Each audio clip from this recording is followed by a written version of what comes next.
It's the Real Estate Podcast, brought to you by ANZ Home Loans for financial well-beings. And welcome back to another episode of the Real Estate Breakfast. And have you got a 2024 moment for this year that you would like to share? Perhaps a highlight? Well, let us know. Of course, we'd love to get your emails. Our email address is myrealestatepodcast@gmail.com. Well, coming up next, we are back into the Real Estate Summer Series as we look back over the 2024 year. Gain insights with exclusive conversations from real estate professionals about buying, selling and investing across Australia. Tell us a little bit, before we get talking about the real estate, you're a bit of a national sports commentator. So what are you commentating on? Yes, I am. I've been in that industry for about 15 years. I commentate the AFL, some of the various different cricket options down here, the BBL, of course, some international cricket, and the NBL. I was actually very much privileged recently to be the commentator for the Tasmanian Jack Jumpers games. And of course, they come to prominence winning the National Basketball League title only 5 or 6 weeks ago. So look, it mixes really well with property, Craig, because you intertwine a lot with these things, and everybody's got a house. We hope everybody's got the opportunity for a house, and they work well together. That's right, yeah, and there's so many talking points. There has been too for 2024. So let's turn our attention to the Hobart property market, because it does present a dynamic scenario where price growth, affordability, sales pace and market tightness are all intertwined. Looking at that affordability factor for first home buyers right now, how frustrated are they in Hobart? And secondly, where should they be looking for their first property investment? It's a fascinating question that's similar right around the country, but of course everyone's just got different variations on that. And I guess my background with that conversation, of course, a little bit of history. We've effectively had 2 booms over the last 7 or 8 years. Of course, 2017, it really continued right on to, let's say, March 2022. A very unusual event in cycles of real estate. You effectively had a once every 12 or 13 year boom, twice in 5 years. So certainly a lot of suburbs over the next 2 years, right through to now here in May, that there's been property going down right across the town spasmodically, and you've always been able to get a deal done. And I guess act as what you need to do as a proper agent, get in there and roll your sleeves up and do those types of things. But it does feel like we've got now, and we've been talking of recent time, the last 6 or 8 weeks in particular, that we've probably got to a spot where it feels like it's hit the bottom. I never thought it was a demand issue, Craig, down here about people wanting to move to Tasmania. It was more the fact that on the back of 2 booms, something had to give eventually, and things have sort of come down 10, 12% across the board over that time. But yeah, there's some good buys now, to get back to your original question, because I'm seeing property, for example, and out in the suburbs in particular, if you go into the northern suburbs where Claremont, Montrose, Rosetta, out as far as Austin's Ferry, those properties have come back quite substantially. So finally, we do feel like there's some real affordability to people. And then there's the interest rate conversation. You know, where are we heading? Are we going to get a decrease at the start of July? A lot of people think so. There's obviously people that are in the other camp as well, but it does feel like some real prosperity. There's a footy team coming down here. I'm sure you've heard, Craig, and the sporting professional scene, which I'm a part of, it's taken a new leaf on the back of Mona and all those things. Gee whiz, it's a pretty attractive place for people to live. And finally, again, there's a bit of an option there too for young mums and dads and partners to buy a property. Ready to step up your property knowledge? Access powerful insights with us. So what do particularly first home buyers that are attracted to the region, we'll talk about the first home buyers in just a moment, but what sort of a property does one get for that median house price around $550 in Dubbo? Well, at the moment in Dubbo, like this area in particular, you can get a nice 3 to 4 bedroom home, brick usually, in any of the, north, south, east and west parts of Dubbo for a first home buyer. And there's a lot of new builds happening that are around that price as well. In the established areas, it's usually a nice little weatherboard in the south of Dubbo, and go to any of the other areas and it's a brick scenario. This kind of thing is very popular in Dubbo.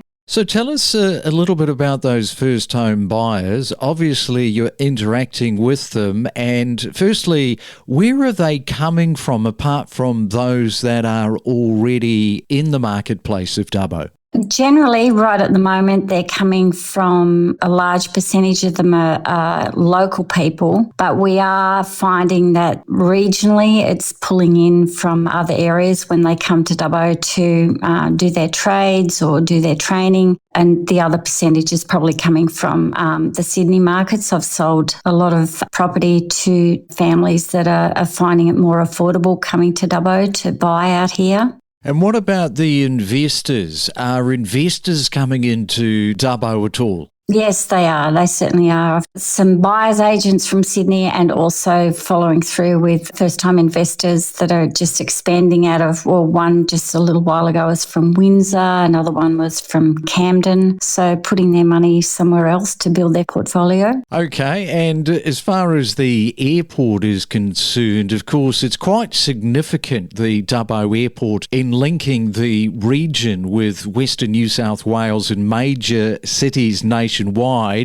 It's also, I was quite astounded that Dubbo Airport is serving over 200,000 people. So it's a lot of people. Yes, that's our area, the region of Dubbo. We service about 200,000 people, and basically like from Broken Hill to Walgett and Burke and Lightning Ridge. So it's a very busy area. Plus, you've got your Sydney, Brisbane, Melbourne flights, which is taking people out, bringing people in, specialists from Sydney coming into Dubbo for the week and then returning to Sydney or wherever they usually are, like Sydney, Brisbane, Melbourne areas. It's definitely a very busy place now. Listen to in-depth discussions with industry leaders on investing options, understanding different suburbs with insider perspectives and exclusive tips. Yeah, been inspecting 19 years. We didn't have Instagram and TikTok and YouTube back then. About 12 months ago, we started posting on Instagram and TikTok really took off, where we were receiving, hundreds of thousands and millions of views on some of our videos.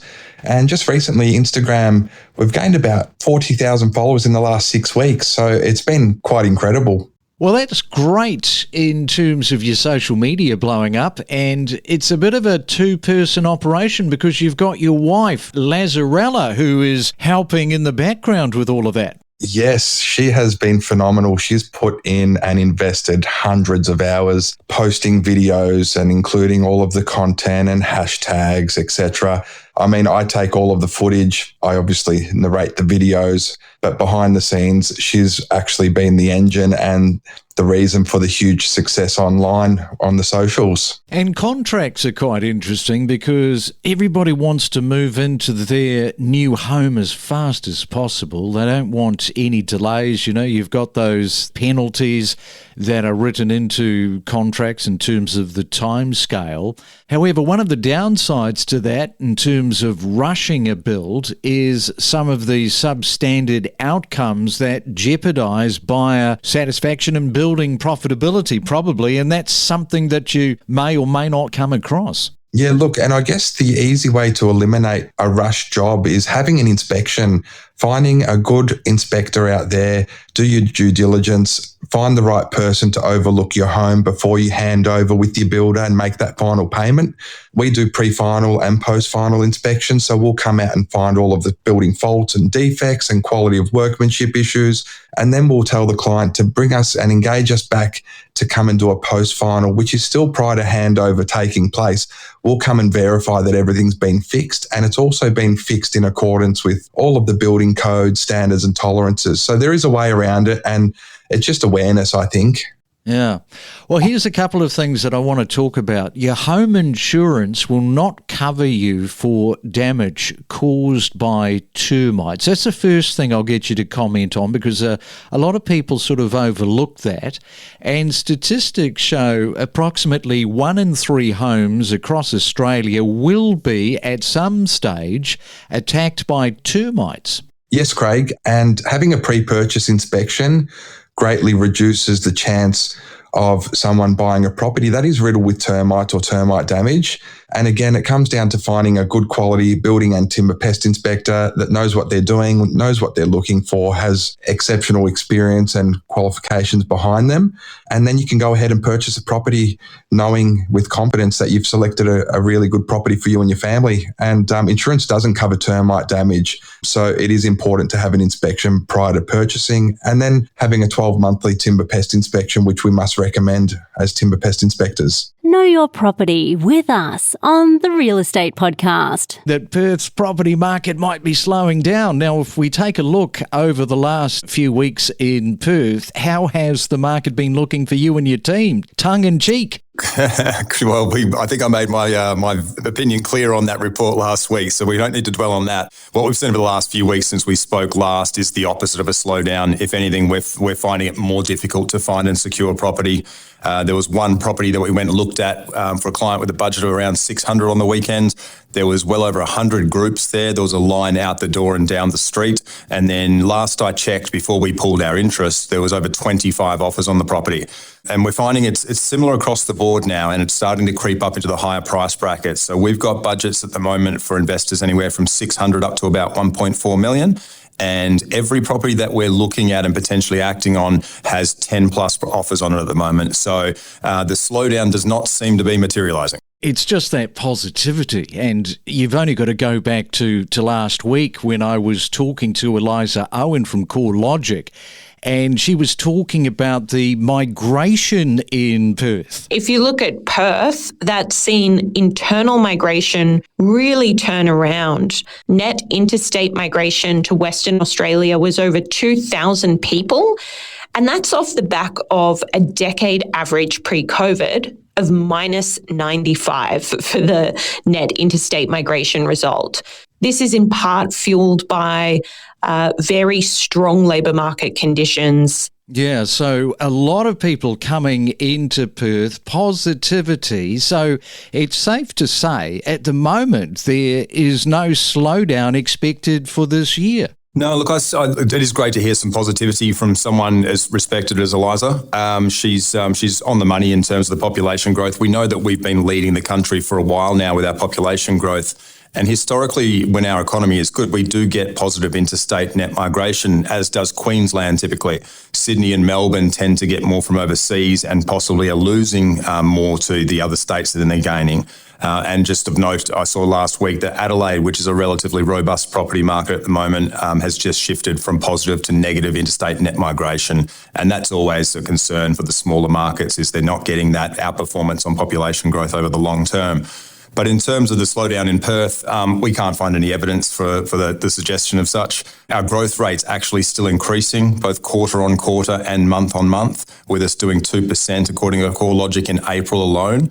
And if you look at that and apply it to the median house price, it equates to growth of $15,000 a month on the median house price, or $500 a day. So for people that are on the outside looking in and trying to buy a property, their dollar's worth less every day that they don't get into something. So that's something to factor in if you are searching for a property and approaching a negotiation. Don't navigate the real estate market alone. Let us help guide you in the world of real estate every day. Make better informed decisions with the latest news and insights. It's like exchanging Aussie dollars for euros if you're trying to buy into the Sydney market.